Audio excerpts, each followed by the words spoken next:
নমস্কার বন্ধুরা, তন্হির পাকশালাতে সবাইকে স্বাগত। এই গরমকালে আমরা তো সকলেই শরবত খেতে ভীষণ পছন্দ করি। আর শরবত মানেই আমরা জানি আম পোড়া বা দইয়ের ঘোল বা লস্যি বা শিকঞ্জি বা লেবু শরবত, এই ধরনের কিছু।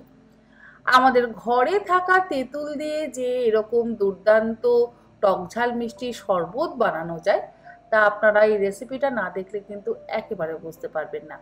ঘরোয়া কয়েকটি উপকরণ দিয়ে বানিয়ে নিন দুর্দান্ত স্বাদের তেঁতুলের শরবত।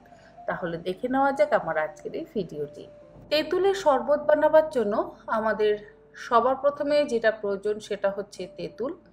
আমি প্রথমেই তেঁতুলটাকে ভিজিয়ে নেব। তেঁতুল মোটামুটি আমাদের সকলের ঘরেই থাকে, আর যদি না থাকে তাহলে বাজার থেকে কিনে এনে আমরা এই তেঁতুলের শরবত অবশ্যই বানাতে পারি। 3 টেবিল চামচ পরিমাণে তেঁতুল আমি 1 কাপ জল দিয়ে ভিজিয়ে রাখলাম। এই তেঁতুলের শরবতে আমি ব্যবহার করব কতিলা। 1 চা চামচ পরিমাণে কতিলা আমি একটা বাটির মধ্যে নিয়ে নিচ্ছি। কতিলা শরীর ও পেট ঠান্ডা করে। আর দেখুন কতিলা কেমন দেখতে হয়, এরকম স্বচ্ছ পাথরের মতন কিন্তু কতিলা দেখতে হয়। যে কোনো দশকর্ম ভাণ্ডার থেকে কিন্তু আপনারা কতিলা কিনতে পারবেন। এখন এই কতিলা একদম ছোট ছোট পাথরের মতন পাওয়া যায়, তবে আজ থেকে 25 বছর আগে যখন আমি আমার শাশুড়ি মায়ের কাছে প্রথম কতিলা দেখি, 1 ঘন্টা বা 1.5 ঘন্টা কতিলা ভিজতে সময় লাগে। কতিলাটা ভিজে যাক, আর এর মধ্যে ব্যবহার করব চিয়া সিডস বা সবজা সিডস। যদি থাকে তাহলে ব্যবহার করবেন, আর যদি না থাকে ব্যবহার না করলেও কোনো সমস্যা নেই। 1 চা চামচ পরিমাণে চিয়া সিডস আমি জল দিয়ে ভিজিয়ে রাখছি। চিয়া সিডসও কিন্তু পেটের পক্ষে এবং স্বাস্থ্যের পক্ষে ভীষণই ভালো। যে কোনো স্বাস্থ্যকর শরবত বানাতে গেলে আপনারা এই কতিলা, চিয়া সিডস বা সবজা সিডস কিন্তু অবশ্যই ব্যবহার করতে পারেন। এবং প্রতিদিন যদি ভেজানো চিয়া সিডস 1 চা চামচ করে খাওয়া যায় সেটা অত্যন্ত ভালো। চিয়া সিডসে প্রচুর পরিমাণে কিন্তু ফাইবার আছে।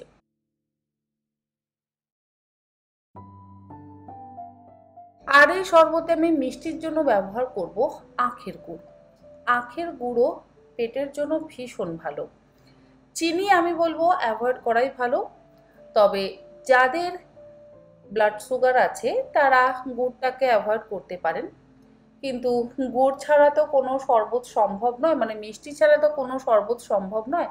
তাই আমি এখানে হাফ কাপের থেকে একটু বেশি পরিমাণে গুড় নিলাম, আর সেটাকেও জল দিয়ে ভিজিয়ে রাখলাম।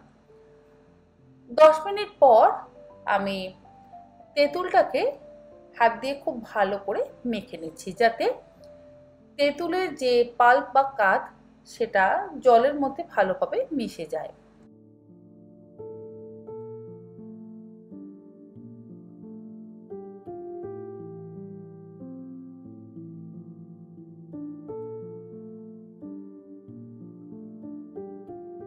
শরবতের জন্য তেঁতুলের পাল্প বা কাঠ তো আমাদের একদম তৈরি। তবে এরই মধ্যে আমরা একটা মশলা ব্যবহার করব, মানে এই শরবতের মধ্যে একটা মশলা ব্যবহার করব। তার জন্য একটা বাটির মধ্যে নিয়ে নিচ্ছি 3 চা চামচ পরিমাণে ভাজা জিরের গুঁড়ো। ভাজা জিরেও কিন্তু শরীর এবং পেট ঠান্ডা করে। তার সাথে দিয়ে দিলাম 1 চা চামচ পরিমাণে বিট লবণ।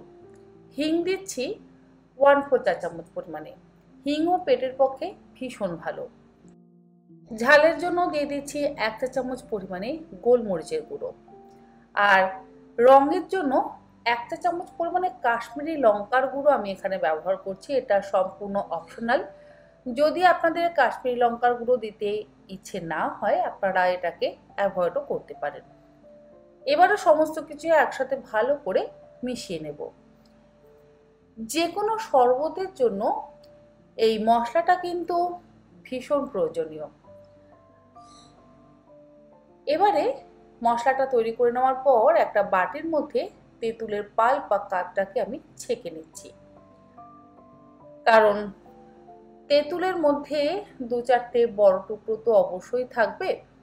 তাই সেই বড় টুকরো যাতে শরবতের মধ্যে না যায় সেই জন্য আমাদের এই তেঁতুলের জলটাকে ছেঁকে নিতে হবে। আর এই তেঁতুলের পাল্পের মধ্যে আমি বেশ কিছুটা পরিমাণে ঠান্ডা জল ব্যবহার করব। আপনারা চাইলে কিন্তু আইস কিউবও অবশ্যই ব্যবহার করতে পারেন। তেঁতুলের জলটা ছেঁকে নেওয়া হয়ে যাওয়ার পর এর মধ্যে দিয়ে দিলাম জলে ভিজিয়ে রাখা আখের গুড়টা। গুড়টা যেহেতু ঠিক মতন গলেনি, সেই জন্য আমি একবার ভালো করে চামচ দিয়ে মিশিয়ে নিচ্ছি। এরপরে এর মধ্যে ভিজিয়ে রাখা কতিলাটা দিয়ে দিচ্ছি। আমি কতিলা কিন্তু আগে থেকে ভিজিয়ে রেখেছিলাম। এখন যে কতিলাটা আপনাদের দেখানোর জন্য ভেজালাম সেটা কিন্তু ঠিকঠাক ভেজেনি, তাই জন্য 1 ঘন্টা আগে আমি কতিলা ভিজিয়ে রেখেছিলাম, সেই ভিজিয়ে রাখা কতিলাটা এর মধ্যে ব্যবহার করছি। দিয়ে দিচ্ছি এর মধ্যে শরবতের মশলাটা 3 থেকে 4 চা চামচ পরিমাণে। আপনাদের যতটা পরিমাণে মশলার প্রয়োজন ততটা পরিমাণে মশলা কিন্তু আপনারা ব্যবহার করবেন। এবারে সমস্ত কিছু একসাথে ভালো করে মিশিয়ে নিচ্ছি। সব কিছু একসাথে ভালোভাবে মিশে যাওয়ার পর বাকি যে কতিলাটা ভেজানো ছিল সেটাও দিয়ে দিলাম, আর দিয়ে দিচ্ছি ভিজিয়ে রাখা চিয়া সিডস বা সবজা সিডস। এরপরে সমস্ত কিছু আবারও একসাথে ভালো করে মিশিয়ে নেব। লবণ এবং মিষ্টিটা আপনারা অবশ্যই বুঝে ব্যবহার করবেন। আমার মনে হচ্ছে একটু লবণ যেহেতু কম হয়েছে, সেই জন্য আমি সাধারণ লবণ এর মধ্যে একটু ব্যবহার করলাম। বিট লবণ তো অলরেডি মশলার মধ্যে দিয়েছি, তবে আর বিট লবণ ব্যবহার করব না, একটু দেব সাধারণ লবণ। আর যদি টক ভাবটা আর একটু চান, মানে অনেকেই তো একটু বেশি টক খেতে পছন্দ করেন, তারা কিন্তু নিজেদের ইচ্ছে অনুযায়ী টকটাও ব্যালেন্স করে নিতে পারে। আমি যে পরিমাণে তেঁতুল নিয়েছি তাতে যথেষ্ট টক হবে, তবে যদি মনে হয় আপনারা এর মধ্যে একটু গন্ধরাজ লেবুর রস বা পাতিলেবুর রসেরও ব্যবহার করতে পারেন, আবার চাইলে 1/2 চা চামচ পরিমাণে আমচুর পাউডারও ব্যবহার করতে পারেন।